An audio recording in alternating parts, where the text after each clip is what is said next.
Shalom saudara, happy Sunday. Tahun 2020 bukan tahun yang gampang, tapi puji Tuhan, penyertaan Tuhan nyata. Kita bisa sampai di penghujung tahun 2020 dan beribadah bersama-sama. Saya berdoa saudara dalam kondisi yang baik dan siap untuk datang ke hadirat Tuhan. Saudara, hari ini kita akan bahas tentang planning, dan firman Tuhan akan disampaikan oleh penginjil Angelin Chia. Saya mengajak kita semua untuk mempersiapkan diri masuk di dalam ibadah ini.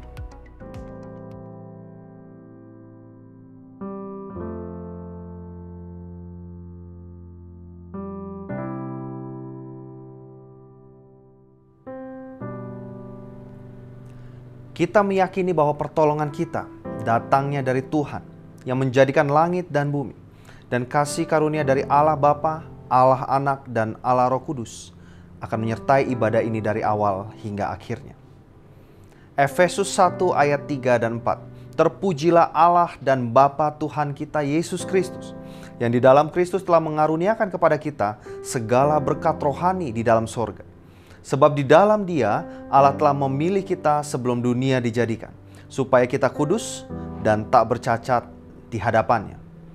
Mari pada saat ini bersama dengan orang percaya, kita ikrarkan iman kita menurut pengakuan iman rasuli yang merupakan inti dari pengajaran iman kita.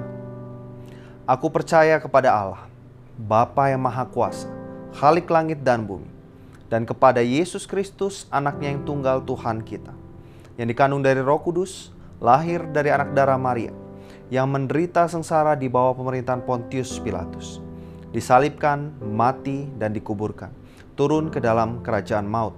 Pada hari yang ketiga bangkit pula dari antara orang mati, naik ke sorga, duduk di sebelah kanan Allah Bapa yang Maha Kuasa. Dan dari sana Ia akan datang untuk menghakimi orang yang hidup dan yang mati. Aku percaya kepada Roh Kudus, gereja yang kudus dan am, persekutuan orang kudus, pengampunan dosa, kebangkitan tubuh, dan hidup yang kekal. Amin.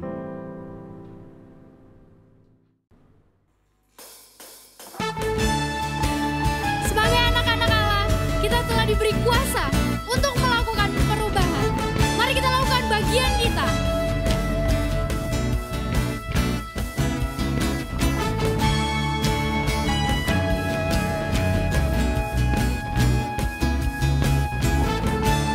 Diberi kuasa dari Raja Mulia.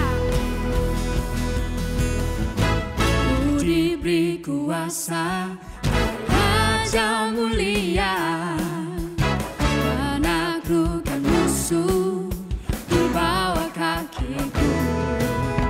Ku pakai kuasa dari Raja Mulia. Bila Allah ada bersamaku, siapa jadi lawanku? Diberi kuasa dari Raja Mulia, menaklukkan musuh di bawah kakiku. Ku pakai kuasa dari Raja Mulia. Bila Allah ada bersamaku, siapa jadi lawanku? Sungguh besar Kau Tuhanku, Engkau perisai hidupku.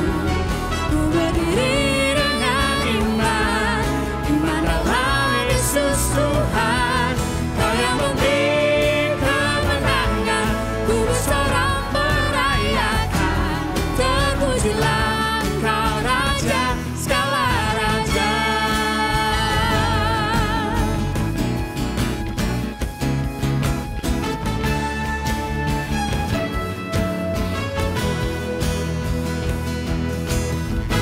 Ku diberi kuasa dari Raja Mulia, menaklukkan musuh di bawah kakiku. Ku pakai kuasa dari Raja Mulia. Bila Allah ada bersamaku, siapa jadi lawanku? Bila Allah ada bersamaku, siapa jadi lawanku? Bila Allah ada bersamaku,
dalam anugerahnya kita dapat mengalami perubahan.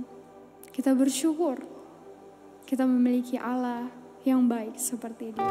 Mari kita katakan, God, I want to be like you more and more. Amazing grace, how sweet the sound.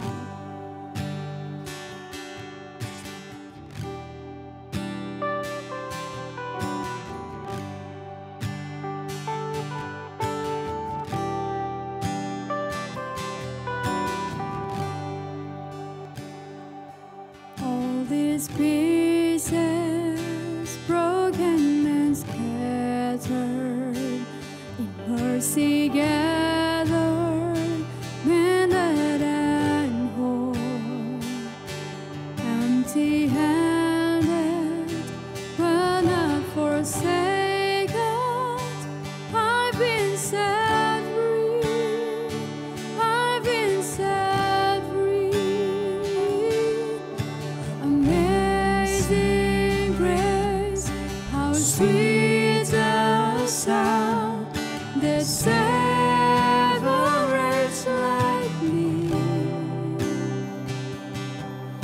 I once was lost, but now I'm found.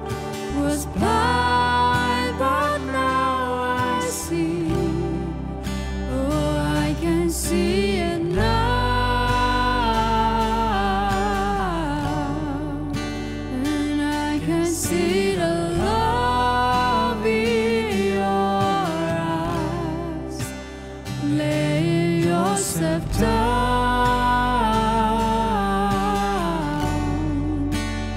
raising up the broken to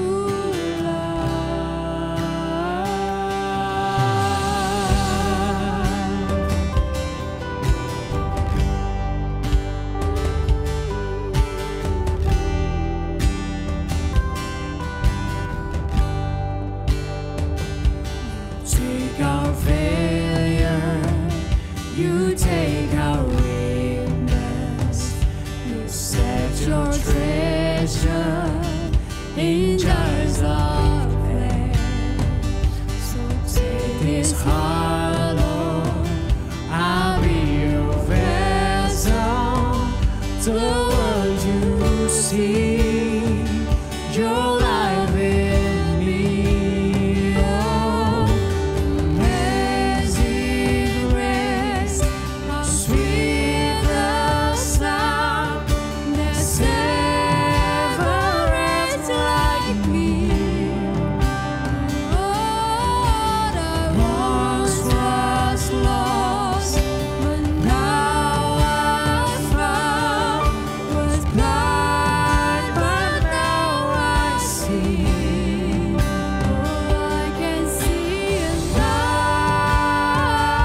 Selamat pagi Bapak Ibu, teman-temanku, saudara-saudaraku yang kekasih dalam Tuhan Yesus. Shalom. Kita bertemu lagi di penghujung tahun ini. Sebelum kita masuk pada ibadah kita dan merenungkan firman Tuhan, saya mengajak kita semua tunduk kepala, kita masuk di dalam doa. Kami bersyukur ya Tuhan untuk hari ini. Kami boleh ada dan kami boleh diizinkan berkumpul bersama untuk bersama-sama beribadah. Dan pada saat ini ya Tuhan, kami ingin menyelidiki, mendengarkan, menelaah sebagian dari firman Tuhan. Tolong kami Tuhan di dalam saat-saat ini agar kami boleh berkonsentrasi, agar firman Tuhan itu berbicara kepada kami dan mengubah hidup kami, menjadikan kami anak-anak Tuhan yang setia. Terima kasih ya Bapa, kami serahkan jam ke depan ke dalam tangan Tuhan. Tuhan pimpin hamba-Mu yang berbicara dan setiap kami yang bersama-sama belajar firman Tuhan. Kami naikkan doa ini dan permohonan kami di dalam nama Tuhan Yesus, Allah kami yang hidup. Amin. Ya, Bapak Ibu, hari ini 27 Desember, nggak terasa ya, ini sudah sampai di hari Minggu terakhir di penghujung tahun ini. Berapa hari lagi kita akan menutup tahun 2020. Nah, tahun ini memang terasa sangat berbeda ya. Tahun yang berbeda banget dibandingin tahun-tahun yang lalu. Dan ini memang kita tahu ada COVID-19 dan itu merebak ke seluruh dunia dan itu secara langsung berpengaruh kepada gaya hidup kita. Tahun ini kita mulai menerapkan hal-hal baru. Ada yang namanya protokol kesehatan. Sampai orang yang seperti saya juga harus working from home. Sesuatu yang tidak pernah kita lakukan sebelumnya dan sekarang menjadi sesuatu yang baru, yang normal, the new normal di dalam hidup kita. Nah Bapak Ibu, puji Tuhan kita masih bisa beribadah dengan menggunakan teknologi pada pagi ini. Walaupun kita berada di tempat yang berbeda, tapi kita bisa tetap sama-sama menyatukan hati kita untuk ibadah.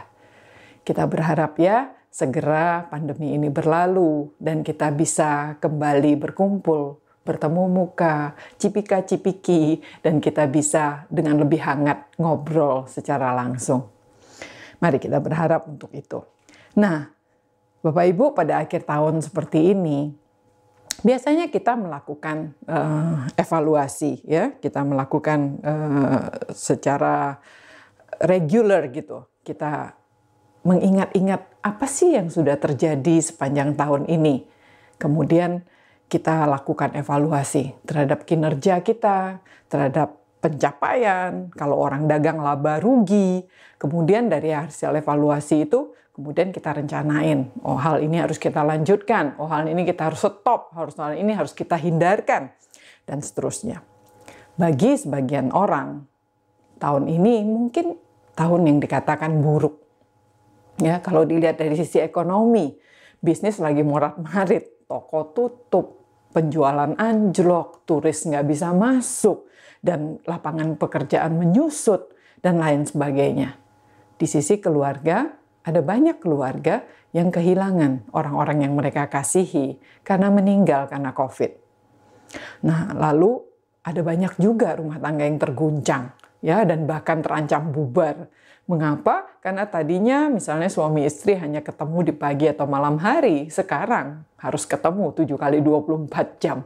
Dan semua ketidakcocokan itu akan terlihat dengan nyata begitu ya. Dan tidak hanya relasi suami istri, mungkin juga orang tua dan anak, relasinya semakin buruk dan terancam. Nah, tapi bagi sebagian orang yang lain, tahun ini mungkin dianggap tahun yang baik, sukses. ya. Kalau kita lihat bisnis obat-obatan, misalnya apotek, rumah sakit, makanan-makanan sehat, semua lagi naik daun sekarang ini ya. Nah, dan juga kita lihat ibu-ibu yang tadinya mungkin banyak menganggur dan nonton TV di rumah, sekarang tiba-tiba menjadi produktif. Tiba-tiba semuanya pintar jualan gitu ya, jualan online. Dan mereka menghasilkan, yang tadinya tidak menghasilkan, sekarang menghasilkan. Dan sebagian orang tua yang bekerja di rumah, justru saat-saat ini mereka memanfaatkannya untuk memperbaiki relasi, baik dengan pasangan maupun dengan anak-anak. Jadi kalau kita membuat evaluasi secara keseluruhan ya, apakah kita bisa bilang bahwa ini tahun yang baik atau tahun yang buruk? Nah, ada teori yang mengatakan begini, a bad year for some people is a good year for some others, ya. Tahun yang buruk bagi seseorang bisa jadi bagi sebagian orang yang lain itu menjadi tahun yang baik, ya. Nah, setiap kali kita membuat evaluasi, kita pasti bergeraknya itu dari patokan, ya, dari satu kriteria atau target yang ingin kita capai. Jadi, kita baru bisa bilang, oh ini baik kalau targetnya tercapai. Dan kita bilang, oh ini buruk kalau targetnya nggak tercapai. Nah, pertanyaannya adalah, bagaimana kita menentukan kriteria itu? Dari mana kita menentukan patokannya untuk dipakai itu? Apa yang menjadi dasar kita bisa mengatakan ini patokannya? Jadi kalau lewat dari ini baik, kalau kurang dari ini buruk. Dari mana kita menetapkan kriteria itu? Nah, pernahkah Bapak Ibu, teman-temanku, saudara-saudaraku, kita berpikir melihat tahun ini dari kacamata Tuhan? Coba berandai-andai ya, seandainya kita dikasih kesempatan bertanya sama Tuhan nih. Menurut Tuhan, tahun ini baik atau nggak baik sih? Kira-kira Tuhan jawab apa? Nah, sebagai anak Tuhan yang mau menyenangkan hati Tuhan, kita seharusnya tahu apa kriteria yang Tuhan gunakan sebagai dasar untuk menilai ini baik dan itu tidak baik. Mari kita menggali bersama petunjuk-petunjuk Tuhan yang diberikan pada firman-Nya. Ya, kita akan membaca beberapa bagian dari Alkitab. Kita akan ambil dari kitab Keluaran dan penekanannya ada di 3 bagian ya. Keluaran 19, Keluaran 24 dan Keluaran 33. Saya mohon Bapak Ibu yang punya Alkitab membiarkan Alkitabnya terbuka dan kita mulai menggali satu bagian demi satu bagian. Kita akan mulai dari Keluaran 19 dulu. Saya akan bacakan ya Bapak Ibu. Kita ambil dari ayat 5 dan 6 ya. Keluaran 19 ayat 5 dan 6. Sudah mendapatkan semua? Baik. Tuhan berfirman, "Jadi sekarang jika kamu sungguh-sungguh mendengarkan firman-Ku dan berpegang pada perjanjian-Ku, maka kamu akan menjadi harta kesayangan-Ku sendiri dari antara segala bangsa. Sebab Akulah yang empunya seluruh bumi. Kamu akan menjadi bagiku kerajaan imam dan bangsa yang kudus." Nah, untuk membantu kita mengerti konteks dari ayat ini, saya akan memberikan ulasan singkat sedikit ya. Nah, umat Israel itu diperbudak di Mesir ratusan tahun. Di dalam sengsara mereka teriak sama Tuhan. Dan Tuhan mendengarkan dan menolong mereka. Melalui Musa, Tuhan menebus, melepaskan mereka dari perbudakan. Kemudian mereka dipimpin keluar dari Mesir. Nah, mereka ini udah jalan 2,5 bulan berjalan sama Tuhan. Lalu mereka sampai di pelataran Gunung Sinai. Di mana ayat yang tadi kita bacakan itu terjadi. Ya. Di sini pada ayat itu secara formal, ya, jadi selama ini nggak formal gitu ya. Jadi secara formal Tuhan itu mau meminang mereka menjadi pengantinnya begitu. Jadi Tuhan menawarkan satu perjanjian kepada mereka. Nah, sebelum itu, selama 2,5 bulan jalan ini, Israel itu seperti dikasih kesempatan sama Tuhan untuk belajar kenal Tuhan. Ya, jadi mereka mengalami suatu perjalanan yang bersama-sama dengan Tuhan dan perjalanan ini Kayanya luar biasa. Kayanya apa? Kaya akan peristiwa-peristiwa. Dan peristiwa-peristiwanya ini mendebarkan begitu ya. Dan setiap kali mereka mengalami satu peristiwa, ada tangan Tuhan yang selalu menolong mereka. Dan tangan Tuhan itu dahsyat dan mereka diselamatkan terus. Mereka dikejar sama tentara Mesir. Dan Tuhan dengan tangannya tuh membuka laut. Dan mereka bisa jalan di tanah kering, sementara tentara Mesir yang mengejar mereka itu ditunggang langgangkan oleh Tuhan dan ditenggelamkan di laut yang sama. Ya, ketika mereka berjalan di bawah terik matahari, mereka nggak kepanasan karena ada pilar awan yang menaungi mereka sepanjang perjalanan. Di malam hari ada tiang api yang menerangi perkemahan mereka dan yang sekaligus menghangatkan mereka. Mestinya dingin sekali ya di padang belantara seperti itu. Ketika mereka kehausan, Tuhan menyediakan mata air yang berbual-bual itu keluar dari batu, gunung batu di padang Rafidim yang tandus. Dan ketika mereka lapar, Tuhan menyediakan kurma di Elim 70 pohon. Tuhan menurunkan burung puyuh. Tuhan memberikan mereka mana, roti dari surga setiap hari, selalu cukup, nggak pernah telat, nggak pernah absen. Tuhan selama 2,5 bulan itu membuktikan siapa dirinya. Namun orang Israel ini ya, semua kekayaan yang mereka alami ini, pengalaman-pengalaman yang dahsyat, pertolongan Tuhan yang luar biasa, mujizat-mujizat mereka alami secara langsung, itu nggak menghasilkan ucapan syukur dan sukacita. Bahkan menghasilkan itu hanya sekumpulan orang yang terus-menerus bersungut-sungut, ya, mengomel, mengeluh sepanjang jalan. Nah, mari kita berkaca sebentar dari sini ya. Di tengah pandemik yang terjadi sekarang ini sudah hampir setahun kita alami. Mungkin kita juga sulit bersyukur. Ya nggak sih? Karena kenyamanan hidup kita terganggu. Kita mulai mengeluh. Bosan di rumah, ini udah akhir tahun, mestinya liburan, jalan-jalan. Tapi nggak bisa jalan-jalan. Ya, karena semua nggak boleh, dan mungkin juga karena bonus nggak turun, jadi kita nggak bisa jalan-jalan. Ya, kita mengeluh, aduh bosen, yang masak dia lagi. Saya tukang masak di rumah, jadi bosen gitu. Makan masakan rumah yang sederhana setiap hari. Maunya apa? Maunya GoFood mulu tiap hari. Maunya pesan makanan terus dari restoran setiap hari. Dan itu boros gitu.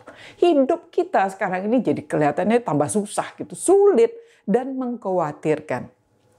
Memikirkan tahun depan kita misalnya setahun lagi pandemi gitu. Oh, rasanya ya ampun gitu ya. Jadi kita jadi lupa bersyukur. Padahal ada banyak yang harus kita bisa syukuri dan kita bisa sambut dengan sukacita di tahun ini. Satu, bersyukur masih ada pekerjaan. Ya, bersyukur masih ada makanan rumah yang kita makan sederhana tapi bikin kita lebih sehat, bukan? Dan kita bisa berhemat. Penghematannya kita bisa bantu orang lain yang lebih susah. Bersyukur mestinya menyaksikan anak-anak kita lebih sering, lebih lama, dan mestinya anak-anak kita juga melihat kebahagiaan mereka, orang tuanya ada di rumah, dan bisa melakukan hal-hal kreatif bersama. Ada banyak hal yang perlu kita syukuri, yang mesti kita sambut dengan sukacita. Tetapi kita juga mengeluh, bukan? Nah, jadi orang Israel nih, mereka udah dibebasin nih dari Mesir. Mereka nggak ngerti. Jadi orang merdeka nih, artinya apa dan nilainya apa nggak ngerti. Tapi mereka menggunakan kemerdekaannya itu untuk bersungut-sungut. Tadinya kan budak, nggak bisa bersungut-sungut. Dimarahin mereka kalau bersungut-sungut. Sekarang jadi orang merdeka. Wah, merdeka nih ya. Dan mereka menggunakan kemerdekaannya itu untuk bersungut-sungut. Mereka dengan leluasa sekarang mengomel-ngomel karena gaya hidupnya terganggu. Nah, luar biasanya Tuhan tetap sabar dan tetap ampunin mereka. Mengapa? Karena Tuhan merasa ya ini kan bangsa Israel ini baru kenal ya sama Tuhan ya. 2,5 bulan sama-sama. Walaupun Tuhan demikian hebat, mereka belum nggak menghargai gitu. Dan Tuhan bilang, iya memang belum ada ikatan antara aku dan kamu. Nah itulah ya, itu latar belakangnya. Sehingga ketika kita sampai di Keluaran 19 tadi, Ayat 5 dan 6 Tuhan berfirman, jadi sekarang Tuhan kasih syarat, jika kamu sungguh-sungguh mendengarkan firman-Ku dan berpegang pada perjanjian-Ku, maka kamu akan menjadi harta kesayangan-Ku sendiri dari antara segala bangsa. Sebab akulah yang mempunyai seluruh bumi, Tuhan menyatakan siapa dirinya. Kamu akan menjadi bagiku kerajaan imam dan bangsa yang kudus. Nah, ini adalah perjanjian bersyarat, ya. Jadi ketika Tuhan melamar Israel, ini adalah perjanjian bersyarat. Ini adalah perjanjian seperti orang menikah. Perjanjian, ini bukan kontrak. Menikah itu bukan kontrak, itu perjanjian. Nah, kontrak itu dilakukan oleh dua orang yang setara. Ada take, ada give-nya, ya. Kalau salah satu melanggar agreement mereka, persetujuan mereka, maka kontrak itu bisa bubar. Tidak demikian dengan perjanjian. Perjanjian itu bukan kontrak, tapi dimulai dan diberikan oleh pihak yang lebih berkuasa kepada pihak yang lebih lemah dan yang bisa dikuasai. Kan begitu ya. Jadi perjanjian itu bukan kontrak yang setara, tapi perjanjian itu antara pihak yang berkuasa dan pihak yang dikuasai. Nah, dalam perjanjian ini posisinya jelas. Tuhan sebagai pemilik bumi ini, itu yang Tuhan bilang, dia adalah pihak berkuasa yang memiliki seluruh bumi ini, dan Israel adalah pihak yang dikuasainya. Jadi kedudukannya itu seperti pemerintah sama rakyat gitu ya. Pemerintah memberikan peraturan, rakyat, pihak yang dikuasai ini hanya bisa memilih mau patuh atau mau tolak. Kalau mereka patuh, artinya mereka akan menjalankan peraturan tersebut. Kalau mereka tolak, artinya mereka dideportasi, pindahin ke negara lain, kan gitu. Nggak ada pilihan lain. Rakyat tidak punya hak, tidak ada kesempatan untuk negosiasi, untuk ubah-ubah peraturan.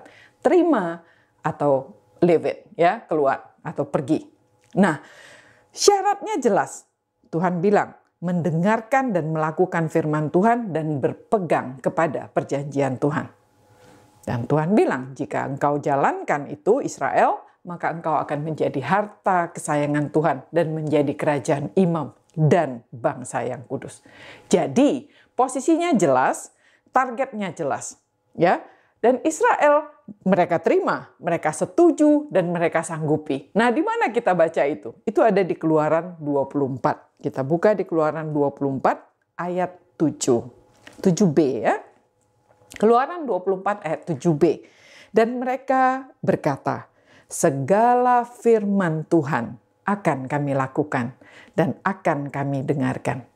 Dan pada ayat 8, kemudian Musa mengambil darah itu dan menyiramkannya kepada bangsa itu serta berkata, inilah darah perjanjian yang diadakan Tuhan dengan kamu berdasarkan segala firman ini. Tentunya Tuhan senang dengan pernyataan Israel yang mau mendengarkan dan mematuhi firman Tuhan. Dan untuk itu Tuhan sendiri mau menuliskannya dengan jarinya sendiri di atas dua loh batu. Tuhan mau memberikan semua pedoman hidup, 10 hukum Tuhan, peraturan untuk hidup bermasyarakat, peraturan-peraturan ibadah, bahkan Tuhan memberikan mereka petunjuk pembangunan kemah suci dan pakaian imam. Kenapa? Karena Tuhan ingin tinggal sama mereka. Jadi Tuhan sendiri yang tetapkan dan Tuhan sendiri yang tuliskan.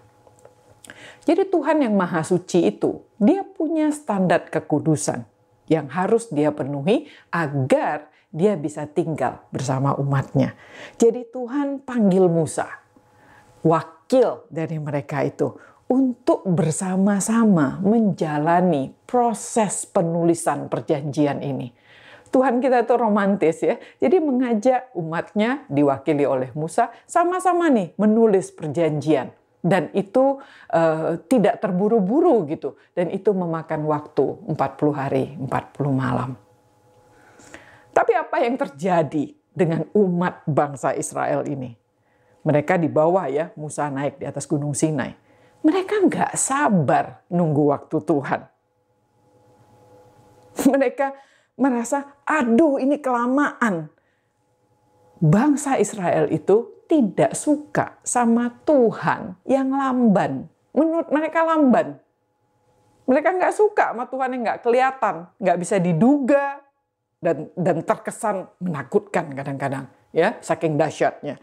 Nah, mereka tuh ingin punya Tuhan yang cepat, yang terlihat, yang kooperatif, bisa diatur, dan tidak berkesan menakutkan. Jadi setelah 40 hari nih lewat, tunggu 40 hari nih, time is money. Mereka tidak mau menunggu lebih lama. Jadi mereka mendesak Harun membuatkan anak lembu emas bagi mereka. Dan jadilah anak lembu emas itu, ya. Kemudian mereka bersukaria melihat Tuhan yang mereka bisa buat sesuai dengan kriteria yang mereka inginkan. Anak lembu emas tuh kelihatan cantik, indah, berkilau. Terus mereka bisa tempatkan di tempat yang tinggi begitu ya, di mana mereka semua bisa menyembahnya. Mereka bisa atur tempatnya. Mereka kemudian membuat upacara untuk menyembah anak lembu emas ini. Dan juga dengan cara-cara yang mereka pikir dan tentukan sendiri. Bablas mereka. Israel itu lupa kedudukannya sebagai umat, sebagai pihak yang dikuasai, sebagai rakyat. Dia lupa perjanjian yang sudah disanggupi dengan teken darah tadi. Mereka melanggar langsung hukum-hukum Tuhan dengan terang-terangan. Hukum kedua, jangan membuat bagimu patung yang menyerupai apapun dan sujud menyembah kepadanya. Dilakukan sama mereka, dibikin dan disembah. Hukum ketujuh, jangan berzina. Itu yang mereka lakukan di sekeliling patung itu. Sehingga murka Tuhan bangkit atas mereka, nyaris seluruh bangsa dimusnahkan.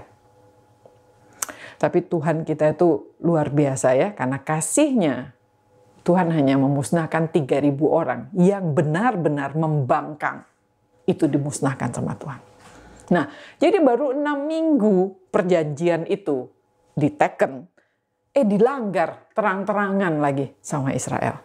Keluaran 33 ayat 1. Berfirmanlah Tuhan kepada Musa, pergilah, berjalanlah dari sini engkau dan bangsa itu yang telah kau pimpin keluar dari tanah Mesir ke negeri yang telah kujanjikan dengan sumpah kepada Abraham, Ishak dan Yakub.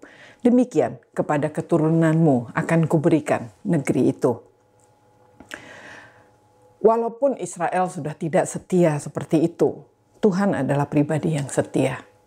Walaupun seluruh umat sudah berlaku tidak setia, Tuhan tetap setia memegang dan memenuhi janjinya pada bapak leluhur Israel. Jadi Tuhan tetap perintahkan Musa untuk pimpin mereka. Dan pada ayat 2 dan 3b kita baca, aku akan mengutus seorang malaikat berjalan di depanmu dan akan menghalau musuh-musuhmu dan membawamu ke negeri yang kujanjikan. Sebab aku tidak akan berjalan di tengah-tengahmu, karena engkau ini bangsa yang tegar tengkuk, supaya aku jangan membinasakan engkau di jalan. Kriteria kekudusan Tuhan, standar kekudusan Tuhan, itu tidak memungkinkannya untuk tinggal dan berjalan bersama bangsa yang tegar tengkuk ini. Kebebalan bangsa ini, itu pastinya nantinya akan memaksa Tuhan untuk memusnahkan mereka. Dan Tuhan tuh kesian, makanya Tuhan bilang enggak. Ya, sehingga Tuhan tuh perlu mengutus seorang malaikat berjalan di depan mereka untuk menghalau musuh mereka. Tuhan itu adalah Tuhan pribadi yang pencipta. Dia tuh kenal hati dari setiap ciptaannya. Tuhan itu tidak pribadi yang tidak menilai sembarangan, ya. Jadi Tuhan itu kalau dia sampai memberi label kepada Israel sebagai bangsa yang tegar tengkuk, maka ini benar-benar mencerminkan sebenarnya siapa mereka sesungguhnya. Mereka ini nomor satu ya, orang Israel itu. Mereka adalah orang-orang yang gak tahu diri, ya, ngelunjak gitu. Mereka tuh nggak sadar kedudukannya itu sebagai umat, sebagai pihak yang dikuasai. Mereka justru merasa dan berlaku sebagai pihak yang berkuasa. Celaka nggak? Mereka menganggap semua pertolongan Tuhan, perlindungan dan pemeliharaan Tuhan yang dahsyat itu adalah kewajiban Tuhan. Dan itu adalah hak mereka, upeti pasti dari Tuhan untuk mereka. Bayangkan itu. Jadi mereka bilang, kan Tuhan yang bawa aku keluar dari Mesir untuk menjadi umatnya. Ya Tuhan harus tolong dong, harus lindungin dong, harus pelihara aku dong. Gitu ya. Jadi umat yang ngelunjak. Yang nomor kedua ya, kenapa Tuhan bilang ini tegar tengkuk nih? Ini orang-orang yang dablek, kalau bahasa Jawanya ya. Orang-orang yang tidak mengerti, dablek. Apa yang penting, apa yang nggak penting. Benar-benar dablek. Mereka itu sudah punya kriteria sendiri. Ya, dia pengen gaya hidup yang seperti ini. Ini dia inginkan. Dan bagi mereka itu yang penting. Dan itu yang mereka kejar. Di Mesir mereka budak nih ya. Sekarang udah jadi merdeka.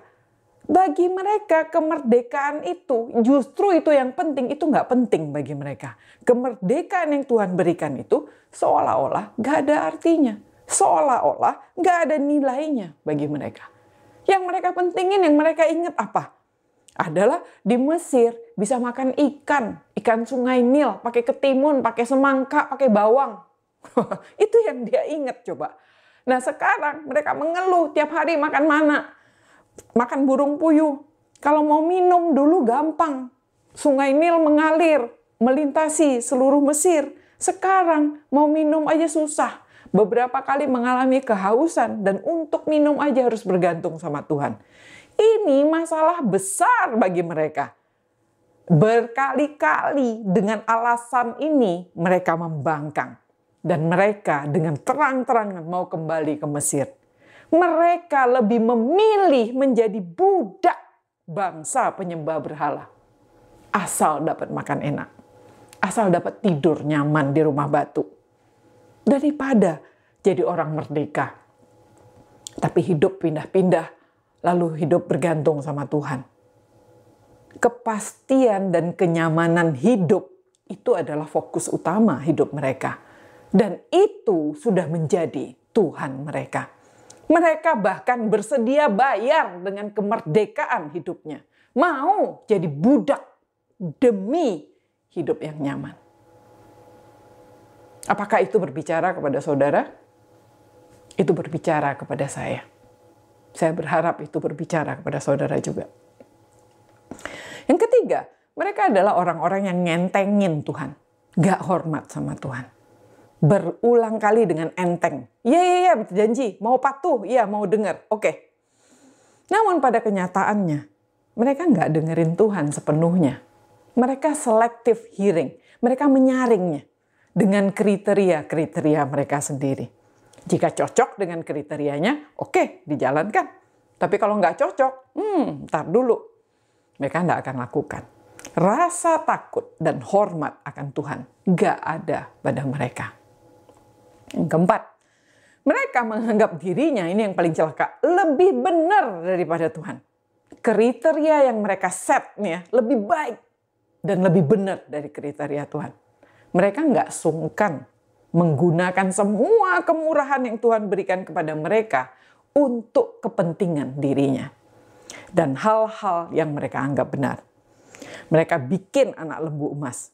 Mereka bilang, ini kan Tuhan diwujudin supaya lebih jelas, supaya kelihatan. Masa dibilang jelek? Gitu. Mereka merasa lebih benar. Mereka nggak peduli dengan hukum Tuhan. Jadi ketika mereka ditegur, mempan nggak? Ya nggak mempan. Nggak menyesal mereka. Karena dia merasa dirinya lebih benar daripada Tuhan. Ayat 4 kita baca ya, Keluaran 33 ayat 4.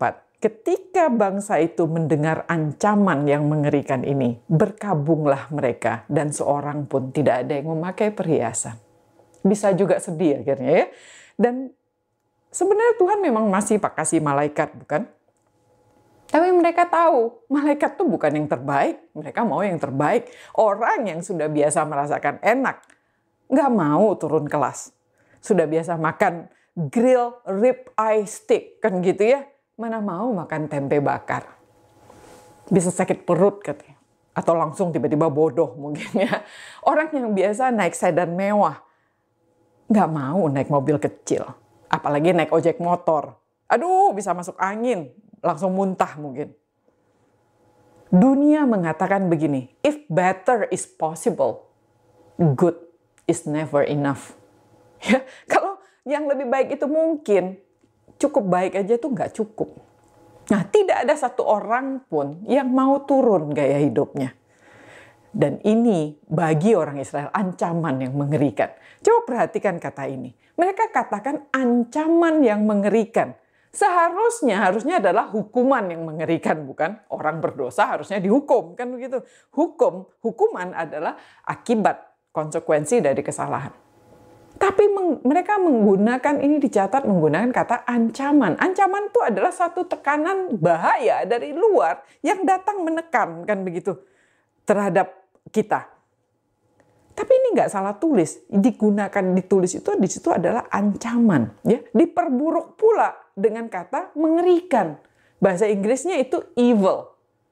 Ancaman yang jahat, ancaman yang dari iblis gitu loh, yang ganas gitu. Jadi bagi orang Israel nih ya, Tuhan nggak mau berjalan dengan mereka lagi dan utus cuma malaikat.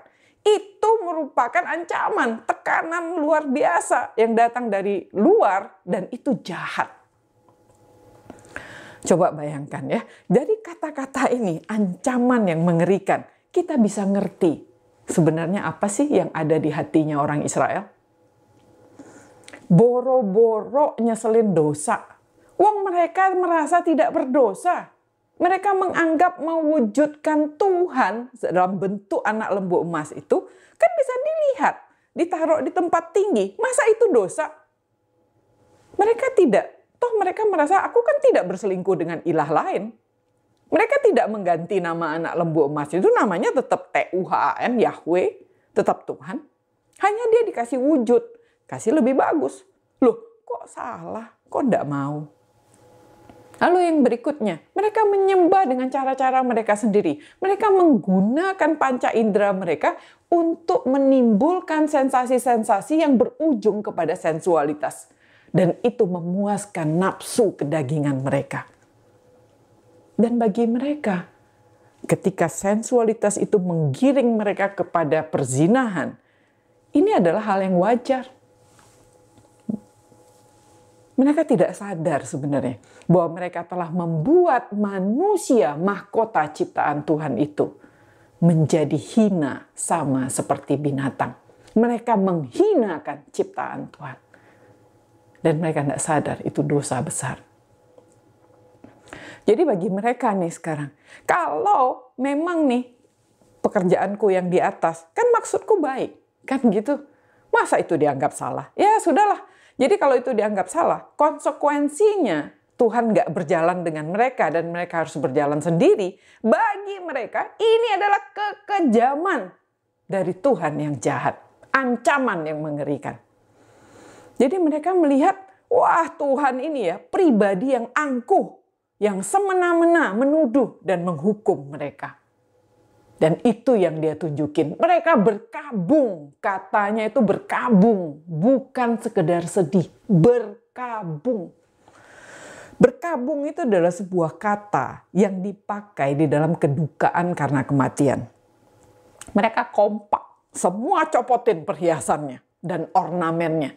Pada saat itu orang Israel tuh mereka pasti berbusana seperti orang-orang bangsa-bangsa di sekeliling mereka. Mesir, Mesopotamia. Dan itu memang mereka memakai banyak perhiasan, emas, permata, lalu kain-kain ya. Jadi perhiasan di sini termasuk ornamen. Arajutan lah, rendak lah, pita-pita lah, jumbai-jumbai lah, dan segala macam. Jadi mereka meriah gitu pakaiannya. Dan mereka sekarang kompak. Mereka mempertunjukkan kedukaannya itu. Berkabung. Mereka terang-terangan copotin semua perhiasannya. Jelekkan begitu. Dan artinya mereka terang-terangan di hadapan Tuhan. Untuk menunjukkan mereka berduka. Ini seperti aksi demonstrasi. Mereka meratap. Mereka melolong. Tetapi bukan karena menyesal atas dosanya. Karena mereka merasa terancam. Mereka merasa sedang dizolimi. Orang yang sedang dizolimi demo gitu ya. Ini dia. Dia merasa dia dizolimi. Dia merasa dia diperlakukan tidak adil oleh Tuhan yang jahat. Mereka putar balikin fakta. Mereka fitnah Tuhan. Seolah-olah mereka korban. Dan Tuhan menjadi pihak yang bersalah. Mereka tidak kenal Tuhan. Dan mereka tidak pernah berupaya dengan sungguh-sungguh untuk kenal sifat dan karakter Tuhan. Dan sungguh celaka tanpa pengenalan yang benar itu.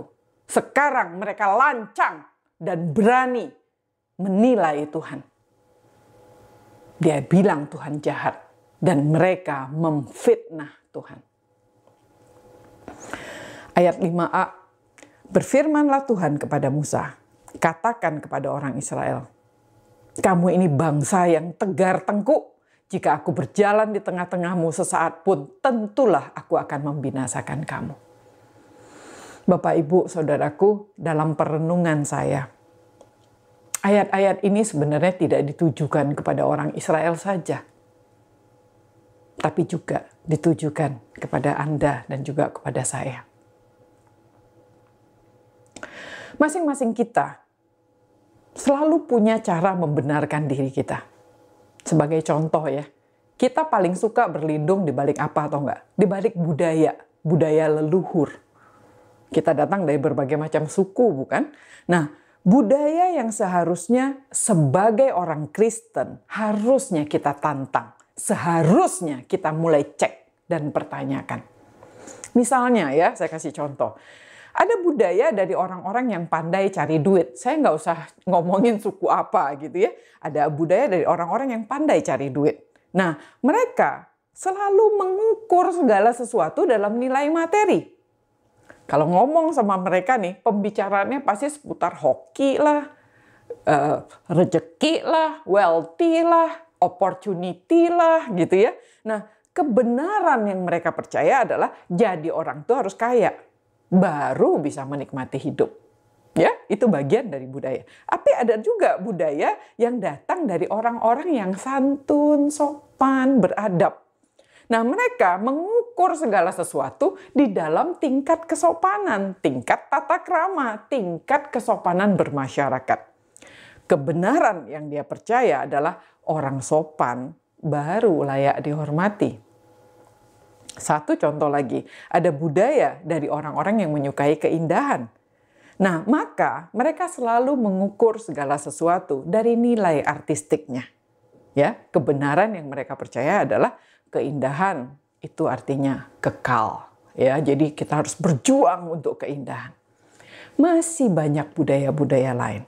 Dan dari orang yang cerdas, orang yang bijaksana, ningrat mungkin, yang punya kriteria, satu kriteria demi kriteria lain untuk menilai segala sesuatu dan mempertahankan kebenarannya masing-masing.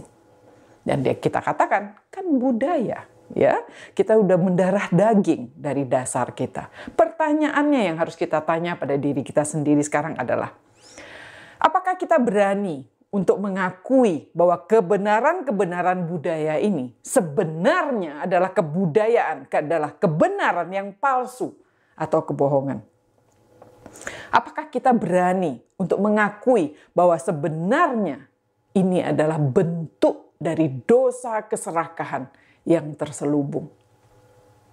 Suatu bentuk pemuasan nafsu kedagingan yang sudah menjadi jerat di dalam budaya itu, yang kita wariskan dari generasi ke generasi, turun-temurun. Saya mau tanya dan mau tantang, apakah kita tetap mau mempertahankan itu sebagai kewajaran, sebagai bagian dari budaya? Celakanya lagi budaya yang kita bangga-banggakan. Akankah kita menjadi sama seperti orang Israel, bangsa yang tegar tengkuk, yang memelihara kebenaran-kebenaran palsu dan terus-menerus melakukannya dan menganggap itu sebagai kebenaran bersama?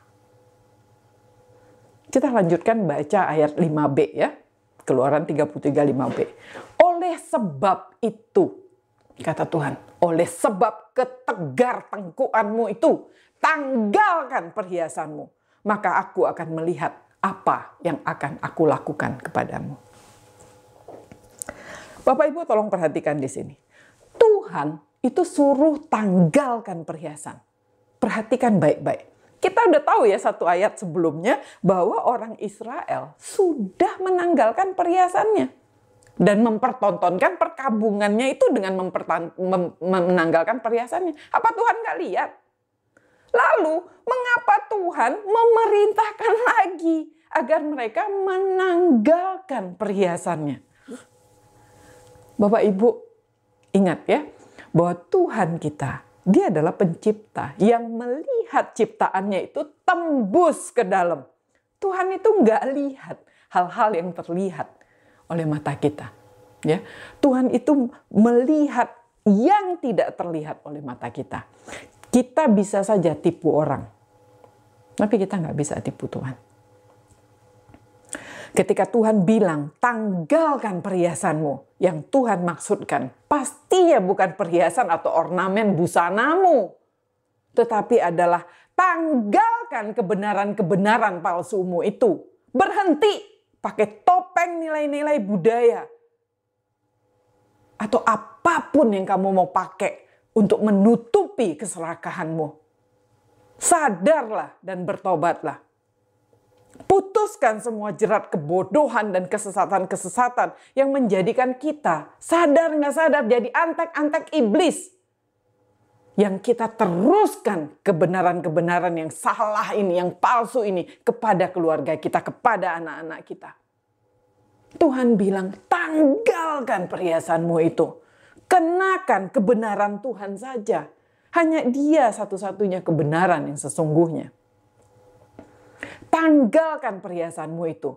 Tuhan juga artinya itu adalah tanggalkan keangkuhanmu yang terus-menerus membenarkan dirimu sendiri. Tuhan itu pribadi yang gak pernah paksa. Jadi saudaraku, sadarlah dan berbaliklah. Tuhan gak akan paksa kamu untuk sadar. Sadarlah dan berbaliklah. Stop andalkan dirimu. Stop andalkan kepandaianmu, kebijakanmu, akal budimu, kekayaanmu, kekuatanmu. Stop. Cari Tuhan dan tanya padanya. Tuhan kita adalah Tuhan yang hidup. Dia berkomunikasi, Dia berbicara. Tapi Tuhan itu menyatakan isi hatinya dengan lembut karena Dia Allah pengasih dan penyayang. Suara Tuhan itu lembut, tapi jelas. Dia panggil Musa, Musa, Musa, dari semak duri yang kecil. Dan Musa dengar. Pertanyaannya, engkau bisa dengar gak? Latih kepekaanmu, diam, jangan sumpelin kupingmu dengan segala macam. Stop, hening, sediakan waktu untuk Tuhan dan dengar suaranya. Kenali suaranya. Tidak suara dari dirimu sendiri.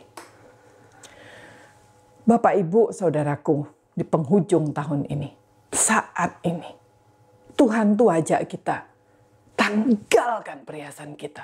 Artinya apa? Tuhan mengajak kita untuk kembali telanjang.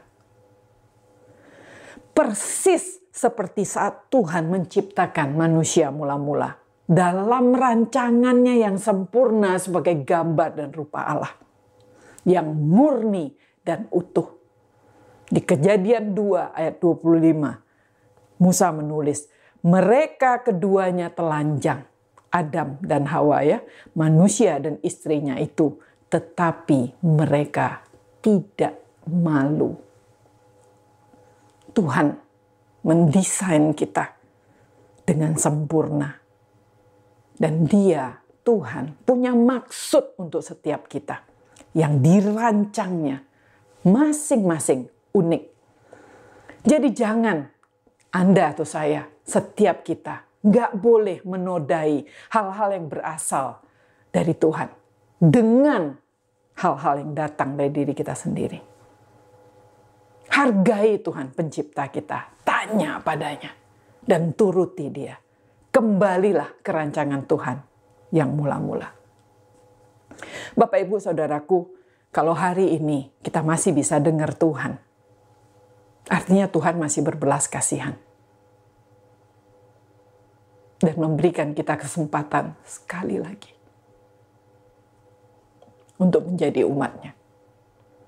Tuhan berfirman, Jadi sekarang, saya baca kembali Keluaran 19 ayat 5 dan 6. Tuhan berfirman, jadi sekarang jika kamu sungguh-sungguh mendengarkan firman-Ku dan berpegang pada perjanjian-Ku, maka kamu akan menjadi harta kesayangan-Ku sendiri dari antara segala bangsa. Sebab Akulah yang empunya seluruh bumi, kamu akan menjadi bagiku kerajaan imam dan bangsa yang kudus. Bapak, Ibu, saudaraku, teman-temanku, Tuhan rindu kita menyadari bahwa kita adalah umat yang sudah dipilih dan dikuduskannya. Mari kita bersiap untuk menjadi kesayangan dan kebanggaan Tuhan dan taat pada kriteria yang Tuhan tetapkan, bukan kriteria kita sendiri. Mari kita taat mendengarkan dan melakukan firman Tuhan dan berpegang pada firman-Nya dan berpegang pada perjanjiannya. Jika kita taat, maka Tuhan akan menjadikan kita imamnya. Sebagai imam, kita akan membawa orang-orang untuk datang dan menyembah Tuhan. Jadi penginjilan yang sejati itu datang dari ketaatan akan firman Tuhan. Janji Tuhan itu jelas dan pasti. Dan Tuhan yang memulai, Tuhan yang akan menggenapi janjinya. Obey Him. There is no other way. Taati Tuhan. Gak ada cara lain. Pada ayat 6, Keluaran 33 ayat 6, demikianlah orang Israel tidak memakai perhiasan-perhiasan lagi sejak dari Gunung Horeb. Mari kita tundukkan kepala. Kita ambil waktu sejenak. Mari kita tarik nafas kita dalam-dalam. Kita siapkan hati kita. Kita masuk dalam doa. Kami datang dengan hati yang bersujud untuk menyembah Engkau, Tuhan. Tuhan kami satu-satunya.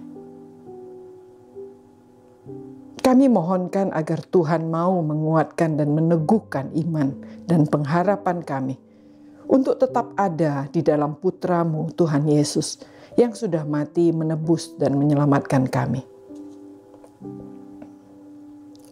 Bapa, anugerahkan kami hikmat-Mu, agar kami dapat mengenali dan memahami betapa lebar, panjang, dan dalamnya kasih setia-Mu yang melampaui akal pikiran kami.